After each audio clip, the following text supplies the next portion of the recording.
আসলে অর্থ হলো পিপিলিকা, পিঁপড়া। কেন? শুধু কোরআনে আল্লাহ পাক এই পিঁপড়ার কথা আলোচনা করছেন এমন না, পিঁপড়ার নাম ধরে আয়াত নাযিল করছেন এমন না, এমনকি একটা সূরার নাম পর্যন্ত আল্লাহ সূরাতুল নামল রেখেছেন। যেমন পয়গম্বর সুলাইমান আলাইহিস সালাম যখন ওনার বাহিনী নিয়ে পদাতিক বাহিনী নিয়ে যাচ্ছিলেন বা ওনার বাহিনীরা যাচ্ছিল, তখন পিপিলিকারা গর্তের বাহিরে ছিল। তাদেরই একজন সর্দার বলল যে এই পিপিলিকার দল, আল্লাহ সেই পিপিলিকার বক্তব্যটাকে, কল্যাণকামিতার ভাষ্যটাকে কোরআনের ভাষায় আল্লাহ বলেন, ইয়া আইয়ুহান নামলু দুখুলু ফি মাসাকিনিকুম, ইয়া আইয়ুহান নামলু দুখুলু, যে তোমরা এই পিপিলিকার দল, তোমরা তোমাদের বাসস্থানে প্রবেশ করো, তোমাদের বাসস্থানে ঢুকে পড়ো। কেন?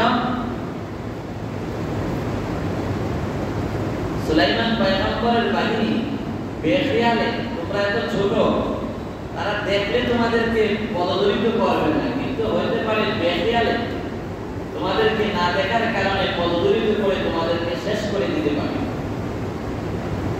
এখানে একটা পিপিলিকা আরেকটা ছোট্ট পিপিলিকার জন্য কল্যাণকামী হয়, তাদেরকে সতর্ক করার কারণে আল্লাহ এই কল্যাণকামিতাটাকে এত পছন্দ করলেন যে তাদের এই কল্যাণকামী হয়ে যে বক্তব্য বা সতর্ক বাণীটা আল্লাহ সূরার একটা অংশ এবং তার নামটাও কোরআনের আয়াতের অংশ বানিয়ে এমনকি সূরাটার নামই আল্লাহ রেখে দিলেন সূরাতুন নাম।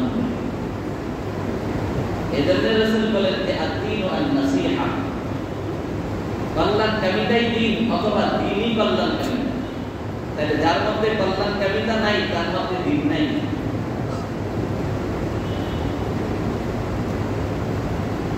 শুধু কি তাই? হাদিসে পাকের মধ্যে আছে বনি ইসরাইলের এক ব্যভিচারিণী নারী একটা কুকুরের উপর কল্যাণকামী হয়ে তাকে পানি পান করানোর কারণে এত এই কল্যাণকামিতাটা আল্লাহর কাছে এত প্রিয় হয়েছে যে আল্লাহ পাক এই বেশ্যা নারীটাকে জাহান্নামী ছিল, কিন্তু তাকে এই একটা প্রাণীর উপর কল্যাণকামী হওয়ার কারণে আল্লাহ পাক তাকে জান্নাতি বলে ঘোষণা করে দিয়েছে। এজন্য রাসূল বলেন আদ-দীনু আন-নাসীহা, দিন মানে হলো কল্যাণকামিতা।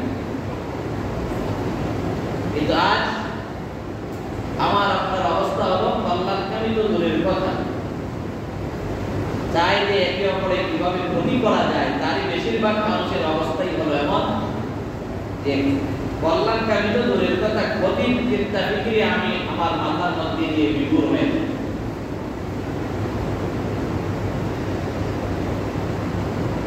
আল্লাহ রাসূল সাল্লাল্লাহু আলাইহি সাল্লাম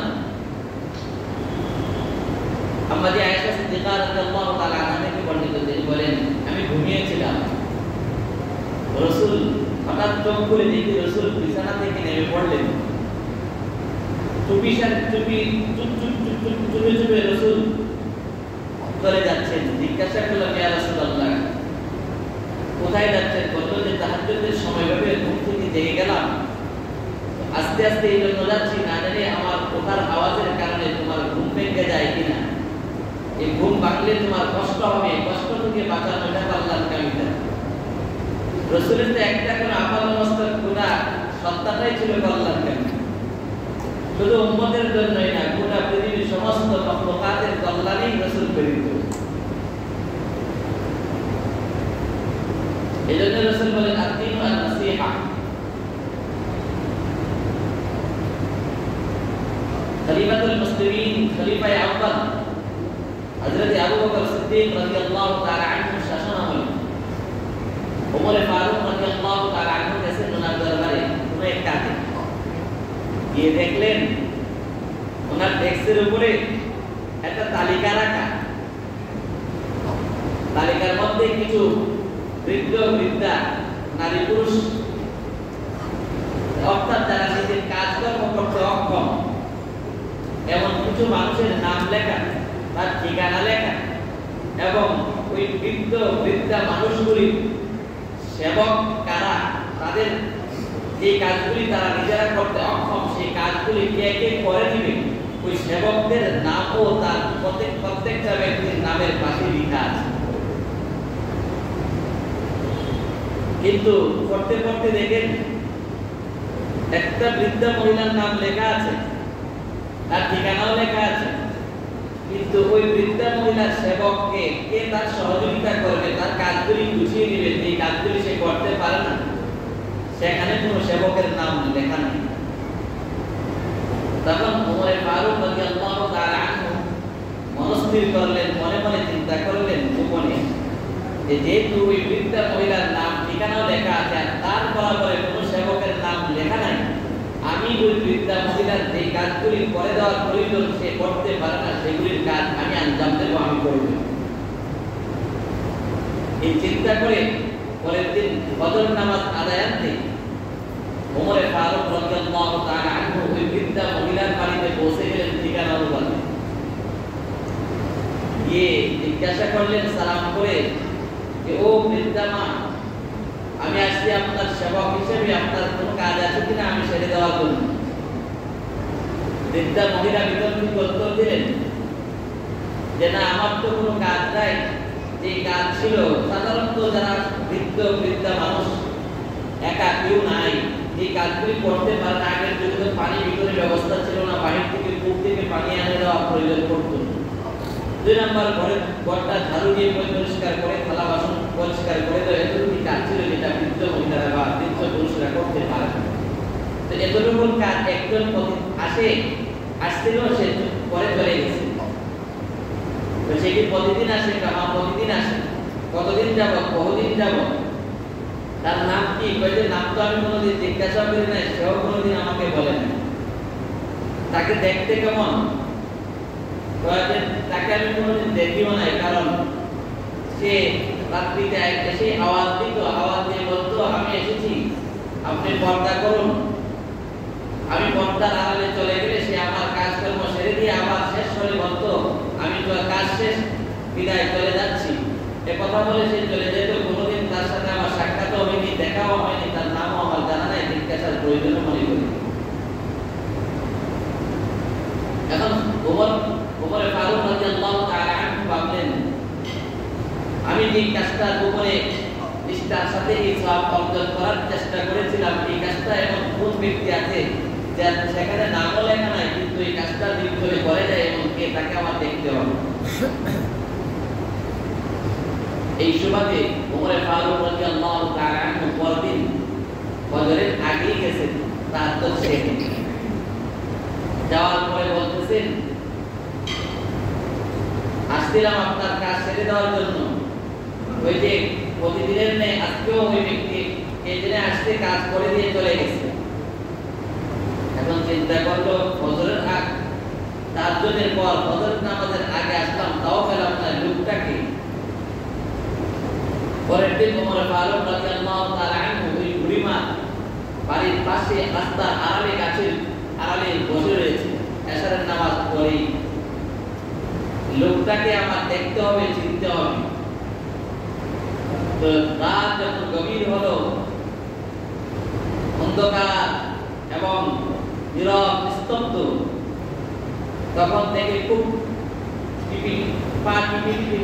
আস্তে আস্তে খালি পায়ে, আবার জুতা খরমও পায় না, যাচ্ছে বুড়িমার ঘরের দিকে। তখন হযরত ওমর ফারুক সামনে দাঁড়ালেন, সালাম দিয়েছেন কে? বলে আমি আবু বকর।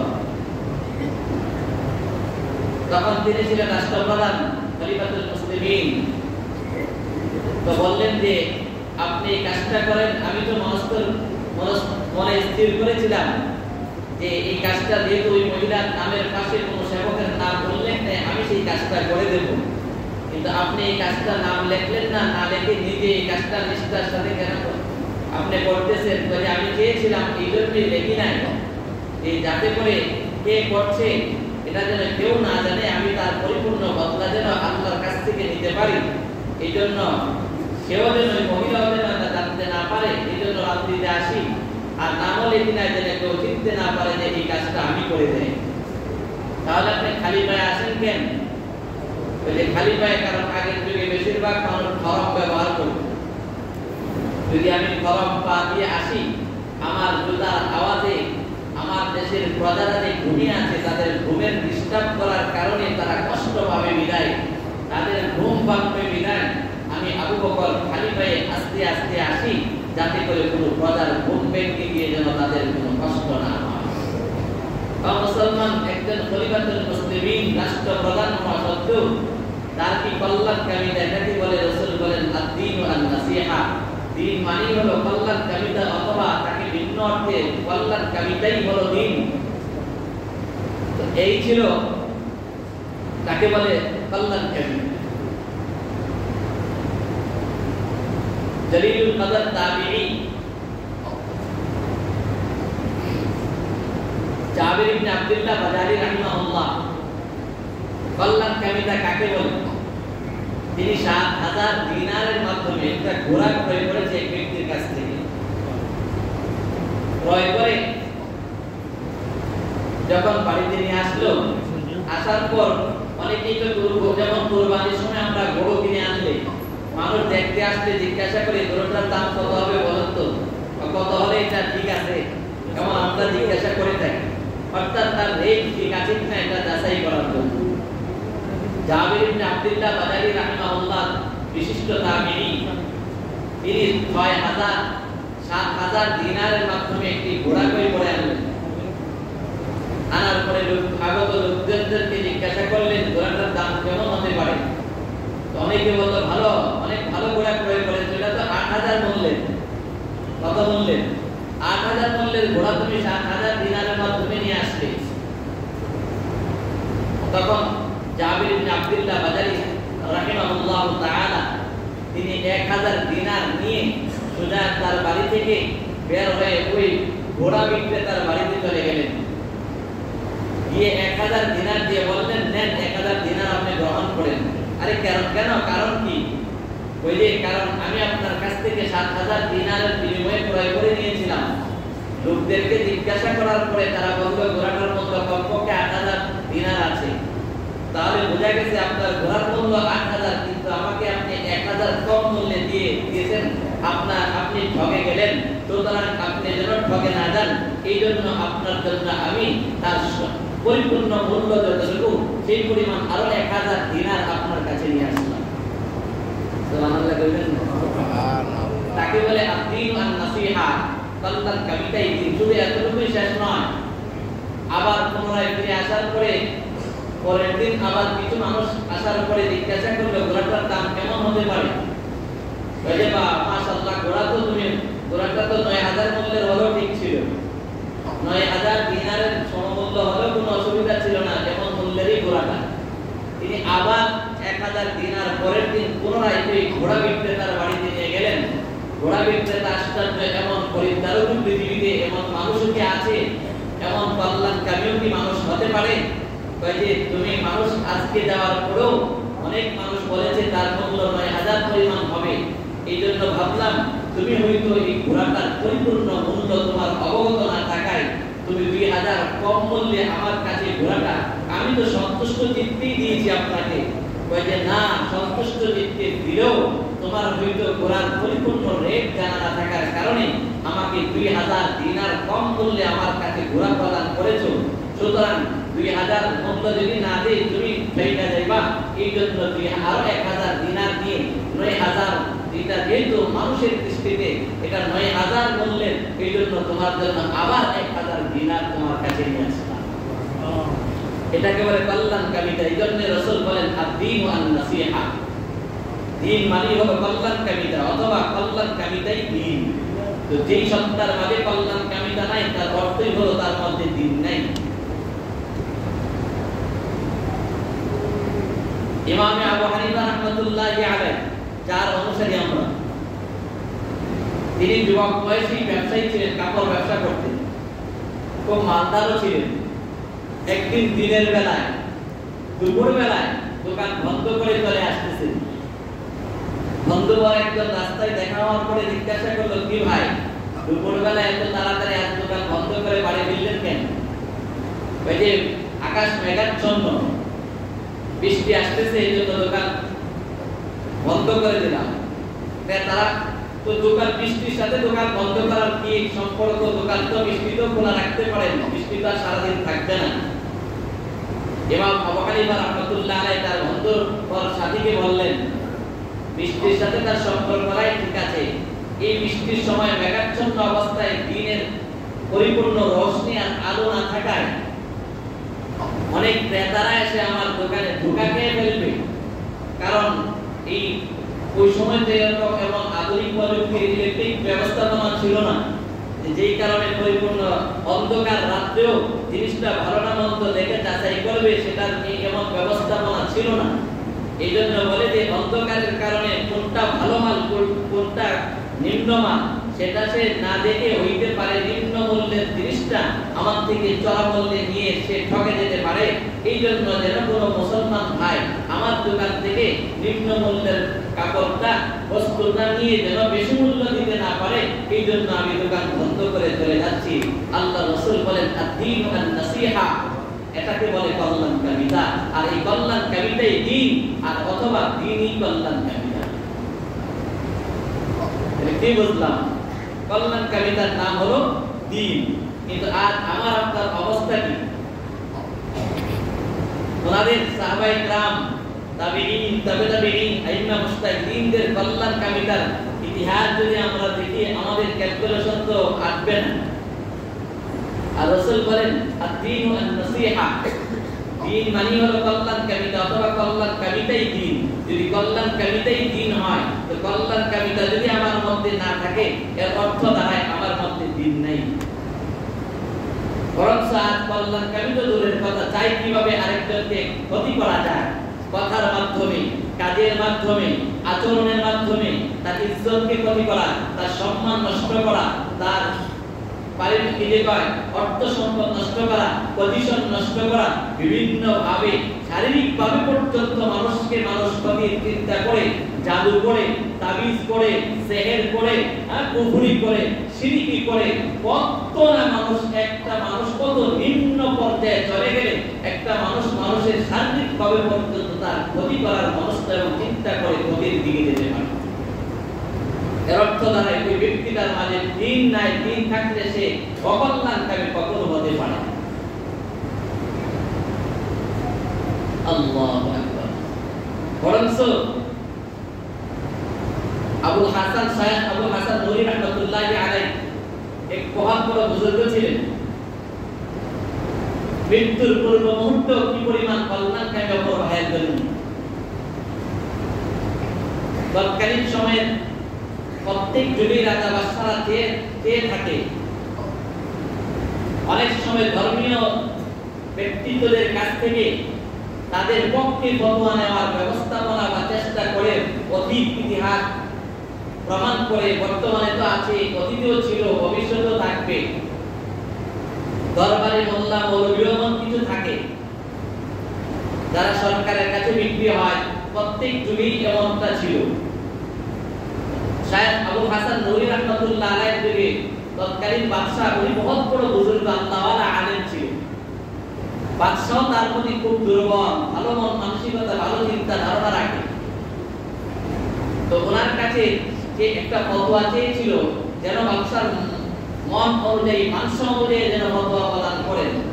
কিন্তু যারা আল্লাহকে ভয় করে তারা তো রাজা বাদশার মন মতে ফতোয়া দিতে পারে না, আল্লাহর মতেই ফতোয়া দিতে পারে।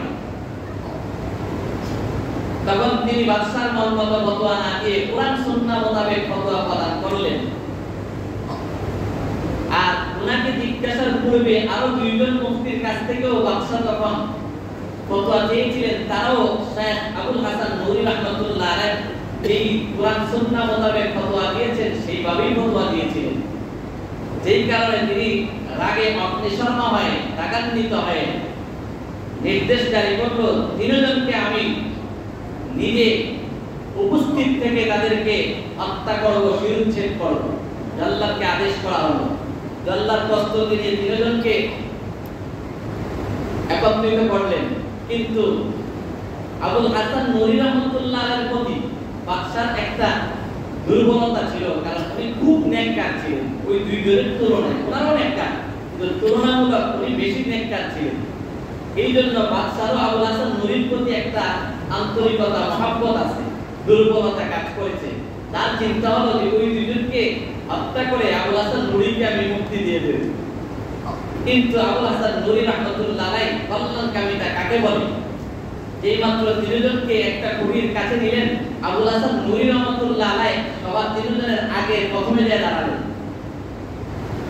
তখন বাদশা কয় যে আমার তো মনে মনে চিন্তা হলো তাকে মুক্তি দিয়ে দেবো দুইজনকে হত্যা করার পর। কয় যে না, এই কুড়ির কাছে এখানে হবে না, ওই কুড়ির কাছে নিয়ে যাও, জল্লাদকে বলল। এই স্থানান্তরিত করে ওই কুড়ির কাছে নিয়ে যাওয়ার পরও আবুল হাসান নুরী রাহমাতুল্লাহ আলাইহি দ্বিতীয় স্থানে গিয়ে সবার আগে যায় দাঁড়িয়ে গেলেন। কিন্তু বাদশা চিন্তা করতেছে, তার তো মনের ভিতর প্ল্যান আরেকটা।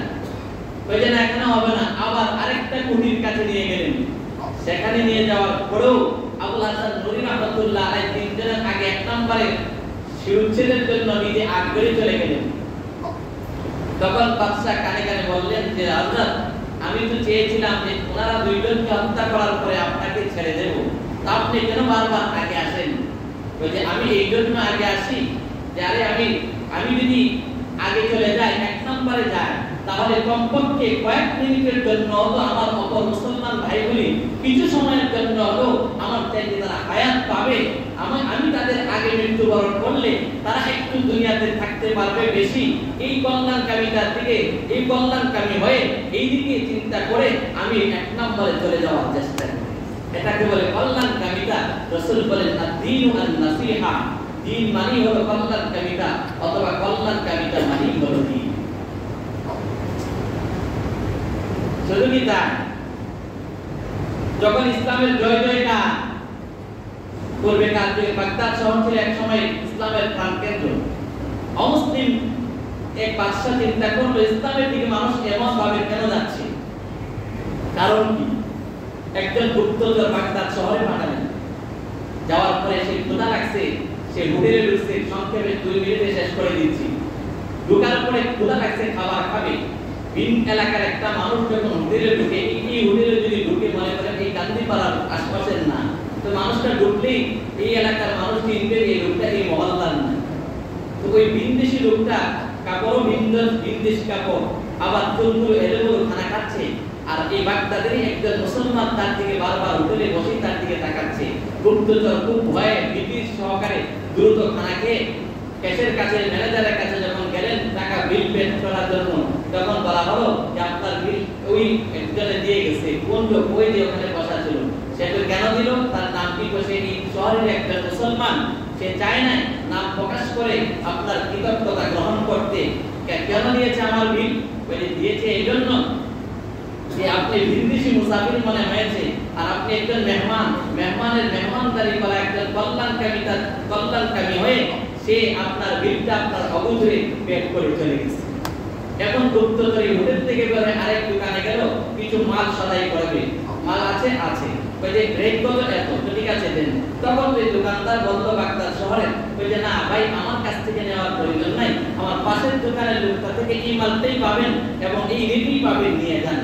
তখন সে কিছু কথা না বলে গুপ্তচর চলে গেল, ওই দাম দিয়ে মালটা কিনে আবার প্রথম দোকানের কাছে এসে বলল যে আচ্ছা, একটা প্রশ্ন, আপনি রেটে মাল আপনার কাছে আছে বা আছে, তো কেন আপনি বিক্রি না করে তার দোকানে পাঠিয়ে দিলেন? বলে পাঠিয়ে দিলাম কারণ আমি আজকে যে পরিমাণ বিক্রি করেছি আমার ঘর সংসারের খরচারির জন্য যথেষ্ট হবে, কিন্তু আমার পাশের দোকানদার আজকে সারাদিন সে কোনো সদাই করেনি, কোনো বিক্রির মাল বিক্রি করতে পারেনি, সে আজকে তার ঘর চালাবে কিভাবে? এই জন্য আমি সেও যেন তার সংসার চালাতে পারে, এই দৃষ্টিকোণে আমি কি করলাম, আমার আর বিক্রির প্রয়োজন নাই, আমি না করলেও সংসারের খরচাটি চালাইতে পারবো, এই জন্য আমার অপর মুসলমান ভাইকে দিয়ে দিলাম, সে যেন বিক্রি করে তার আজকে সংসারের খরচাটির ব্যবস্থা করতে পারে। এটাকে বলা হয় কল্যাণকামিতা। এই জন্য আমার নবী বলেন আদ-দীনু আন-নাসিহা, দ্বীন মানেই হলো কল্যাণকামিতা, অথবা কল্যাণকামিতাই হলো দ্বীন। তখন ওই মুসলিম গুপ্তচর গিয়ে তার দেশের বাদশাকে বলল যে মুসলমানদের অগ্রগতি আর মুসলমানদের বিজয়ের বড় একটা হাতিয়ার ছিল কল্যাণকামিতা। আজ মুসলমান কেন এই মার খায়, পিটা খায়, এর মূল কারণ হলো আজ মুসলমান একজন আরেকজনের কল্যাণকামী না। বেশিরভাগ মানুষ হলো কিভাবে একে অপরকে ক্ষতি করবে। যেমন এই হাদিসে যে হাদিসটা বলছে, লম্বা হাদিস, সময় নাই চলে গেছে। এই হাদিসের মধ্যে সাহাবী যে হাদিস বর্ণনা করছেন, সাহাবী বলেন লিমান কল্যাণকামিতা কুল্লা লিমান ইয়া রাসূলুল্লাহ, এই কল্যাণকে আমি কার কার জন্য করব হব? আল্লাহ রাসূল তখন বললেন লিল্লাহি ওয়া লিকিতাবিহি ওয়া লিরাসূলিহি ওয়া লিআইম্মাতিল মুসলিমিন ওয়া আম্মাতিহিম ও কামা ক্বালা আলাইহিস সালাতু ওয়াস সালাম। সবাই নাই বক্তব্য শেষ হয়ে গেছে, তো এখানে একটা কথা আছে, দুই নম্বর রাসূল বলেন লিল্লাহি ওয়া লিকিতাবিহি, আল্লাহর জন্য কল্যাণকামী হও। আল্লাহর জন্য কল্যাণকামী হওয়ার অর্থ কি? ওয়া লিকিতাবিহি, আল্লাহর কিতাব কোরআনের কল্যাণকামী হও। তার অর্থ কি? রাসূলের কল্যাণকামী হও। এই আইম্মা মুসলিমিন অর্থাৎ মুসলিম শাসকের কল্যাণকামী জন্য কল্যাণকামী হও। একে অপরের জন্য আম্মা মুসলিমিনের জন্য কল্যাণকামী হও। এখন আল্লাহর কোরআন কিতাব, এই কিতাবকে যদি আল্লাহর কোরআনের তার যে বিধান আছে তার রক্ষা করা কল্যাণকামী, তার মধ্যে চলা কল্যাণকামী, তার ইজ্জত রক্ষা করা কল্যাণকামী, তার ইজ্জতের উপরে যদি আঘাত হানে, যেমন অপূর্ব পাল নামে নর্থ সাউথ বিশ্ববিদ্যালয়ের একজন স্টুডেন্ট যেইভাবে মুসলিম দেশে, যে দেশে ইসলামী দেশ, মুসলিম দেশ, মুসলিম দেশ প্রধান থাকা সত্ত্বে একটা যুবক কোরআনের উপরে পা রেখে এমন ভাবে কোরআনকে লাঞ্ছিত করেছে, এরপরেও তাকে কিছু মানুষ শিক্ষিত নামের যারা মুসলমান নামধারী তথাকথিত মুসলমান, তারাও চায় তাকে পাগল বলে, মেন্টালি সমস্যা বলে, তাকে আখ্যায়িত করে বাঁচাইবার চেষ্টা করে। এগুলো অযথা যুক্তি ছাড়া কিছুই হতে পারে না। মেনেও নিলাম যদি একটা পাগল হয়, আচ্ছা বলুন তো, একটা পাগল যদি আপনার এই মহল্লার একটা বাচ্চাকে দা দিয়ে দ্বিখণ্ডিত করতে আসে, মানুষগুলি কি তাকে বাঁচাইবে না? আরে পাগল পাগলের আগে তো মানুষটাকে বাঁচাইব। সে যদি পাগলও হয়, এরপরে তো প্রথমে দরকার ছিল সে এত বড় জঘন্যতম কাজ করেছে, তাকে সঙ্গে সঙ্গে গ্রেফতার করে নেওয়া। এরপরে পাগল যদি তাহকিক এবং তার যাচাই এবং কি যে যাচাই বাছাই করে যদি হয় প্রমাণ হয় যে আসলেই পাগল, তখন সরকারিভাবে আইনে যে ব্যবস্থা নেওয়া তাকে নেবে। কিন্তু তাকে বাছাইবার জন্য এত পাগল পাড়া যে সে মেন্টালি সমস্যা, এই সমস্যা সেই সমস্যা, তাই এর অর্থই হলো আপনি আল্লাহর কোরআনের কিতাবের কল্যাণকামী না। আপনার সামনে আমার সামনে কোরআনের ইজ্জতহানি হবে, আর আপনি বিভিন্ন অজুহাতের মাধ্যমে অপমানকারীকে বাঁচাইবার চেষ্টা মানে হলো আপনি আল্লাহ এবং আল্লাহ রাসূল আল্লাহর কিতাবের কল্যাণকামী না। আর যার মধ্যে কল্যাণকামী নাই, কল্যাণকামিতা নাই, তার মধ্যে দ্বীন নাই, ধর্ম নাই। রাসূল বলেন আর দ্বীন আন নাসিহা, দ্বীন মানে হলো কল্যাণকামিতা অথবা কল্যাণকামিতাই হলো দ্বীন আর ধর্ম। আল্লাহ পাক আমাদেরকে সঠিক পথে বুঝা, দ্বীনকে বুঝা এবং মানার তৌফিক দান করুন। সকলকে আমিন।